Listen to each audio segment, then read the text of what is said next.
So అది తెలంగాణపై నాకున్న ప్రేమ రాజకీయాలకు అతీతం. అది నా సినిమాలో తెలంగాణ స్ఫూర్తి కూడా కనిపిస్తుంది. తెలంగాణ నడిబొడ్డున పుట్టింది జనసేన. 2029లో ఖచ్చితంగా పోటీ చేసి తీరుతుందని జనసేన అధినేత డిప్యూటీ సీఎం పవన్ కళ్యాణ్ స్పష్టం చేశారు.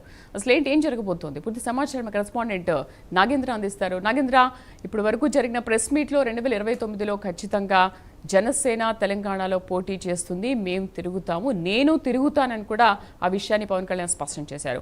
సో దీన్ని బట్టి చూస్తుంటే ఈ ప్రెస్ మీట్ ద్వారా అసలు ఎటువంటి సందేశం వెళ్తుంది అనుకోవాలి? ఇకపైన ఏం జరగబోతుంది అనుకోవాలి?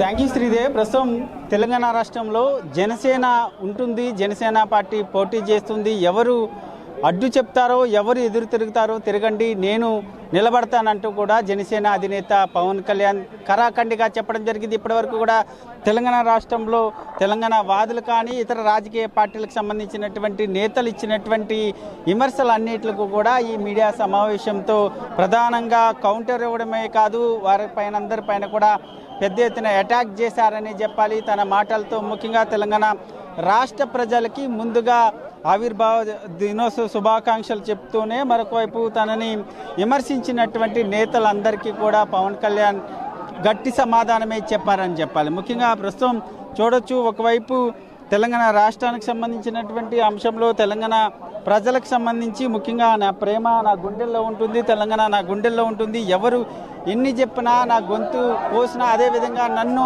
ఏం చేసినా సరే నేను తెలంగాణ రాష్ట్రంలో ఉంటాను అంటూ కూడా ఆయన కరాఖండిగా చెప్పడం జరిగింది. తెలంగాణ గడ్డపైన జనసేన పార్టీ పుట్టింది, జనసేన పార్టీ ఇక్కడ పోటీ చేసి తీరుతుందంటూ కూడా ముఖ్యంగా తెలంగాణ రాష్ట్ర ప్రజలను ఉద్దేశించి ముఖ్యంగా చెప్పడం జరిగింది. దాంట్లో భాగంగానే ప్రస్తుతం జనసేనకు సంబంధించినటువంటి అభిమానులంతా కూడా పెద్ద ఎత్తున ఇక్కడికి చేరుకొని వారంతా కూడా పవన్ కళ్యాణ్ నిర్వహించినటువంటి మీడియా సమావేశంలో పాల్గొనడం జరిగింది. మరొకవైపు మనం చూడవచ్చు, ఇక్కడ పోలీసులు అదేవిధంగా మరొకవైపు జనసేన అభిమానులకు సంబంధించినటువంటి అంశంలో కొంత తోపులాట జరుగుతుంది. లాఠీ చార్జ్ సైతం చేస్తున్నటువంటి దృశ్యాలు చూడొచ్చు.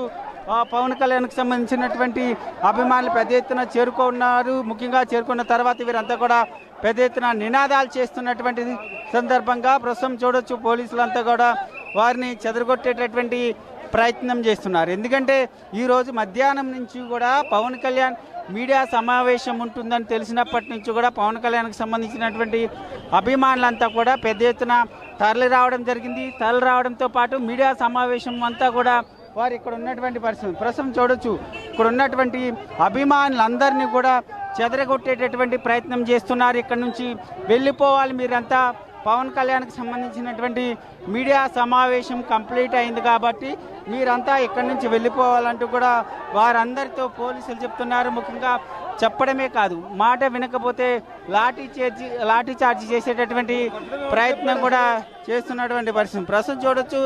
ఎందుకంటే ఒకవైపు పవన్ కళ్యాణ్ తెలంగాణ ప్రజలను ఉద్దేశించి అదేవిధంగా ఇక్కడ ఉన్నటువంటి మీడియా, ఇక్కడ ఉన్నటువంటి ఇతర రాజకీయ పార్టీలకు సంబంధించినటువంటి నేతలందరినీ ఉద్దేశిస్తూ కూడా వాళ్ళు తనపై చేసినటువంటి కామెంట్స్కి సంబంధించినటువంటి అంశంలో కూడా ప్రధానంగా కామెంట్ చేయడం జరిగింది. వారందరికీ కూడా గట్టిగానే సమాధానం చెప్పారు. ముఖ్యంగా మీడియా సమావేశం కంప్లీట్ అయినప్పటికీ ఇక్కడ ఉన్నటువంటి అభిమానులు ఎవరు కూడా వెళ్ళడం లేదు, పవన్ కళ్యాణ్ నివాసం వద్దే ఉన్నటువంటి పరిస్థితి ఉంది. ముఖ్యంగా వీళ్ళంతా కూడా వెళ్ళిపోవాలి, ఆ పవన్ కళ్యాణ్ మీడియా సమావేశం కంప్లీట్ అయింది కాబట్టి మీరందరూ వెళ్ళిపోవాలంటూ కూడా పోలీసులు చెప్పేటటువంటి ప్రయత్నం చేస్తున్నారు. కానీ ఇక్కడ ఉన్నటువంటి అభిమానులు కానీ అదేవిధంగా జనసేనకు సంబంధించినటువంటి కార్యకర్తలు ఎవరు కూడా మాట వినకపోవడంతో కొంత లాఠీ చార్జ్ కూడా చేసినటువంటి పరిస్థితి ప్రస్తుతం అయితే చూడొచ్చు. అభిమానులందరినీ కూడా ఇక్కడ నుంచి బయటకు పంపించేటటువంటి ప్రయత్నం చేస్తున్నారు.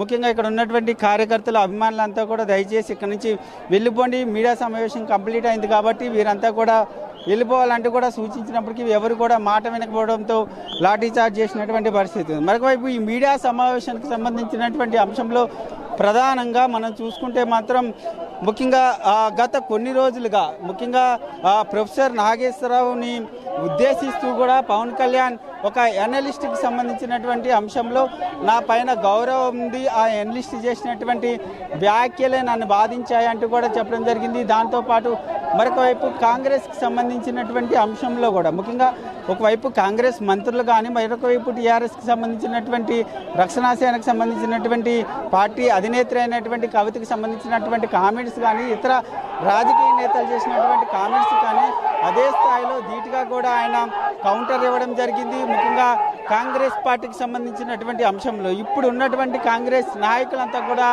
గొంతులు చించుకుంటున్నారు. 2007లో ముఖ్యంగా నేను ఆదిలాబాద్కి సంబంధించినటువంటి జిల్లాలో నక్సల్స్ ప్రాంతానికి సంబంధించినటువంటి ప్రభావిత ప్రాంతాల్లో నేను తిరిగినప్పుడు ఇదే గొంతులు ఎక్కడ ఏమయ్యాయి అంటూ కూడా వారంతా కూడా పవన్ కళ్యాణ్ కోట్ చేయడం జరిగింది, ప్రశ్నించడం జరిగింది.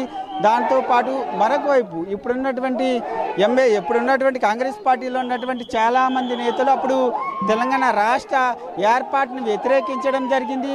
వ్యతిరేకించినటువంటి వారంతా కూడా ఇప్పుడు ఎమ్మెల్యేలు అయ్యారంటూ కూడా ఆయన చెప్పడం జరిగింది. దీంతో పాటు మరొక వైపు తెలంగాణ జనసేనకు సంబంధించినటువంటి అంశంలో తెలంగాణ రాష్ట్రంలో పోటీ చేస్తుంది. ఎప్పుడు ఎన్నికలు వచ్చినా ముఖ్యంగా పార్టీ తెలంగాణ ప్రజలకు సంబంధించినటువంటి అంశంలో, ఎందుకంటే తెలంగాణ గడ్డపైన పుట్టింది జనసేన కాబట్టి ముఖ్యంగా తెలంగాణ రాష్ట్రంలో పోటీ చేసి తీరుతామంటూ కూడా ఆయన స్పష్టం చేశారు.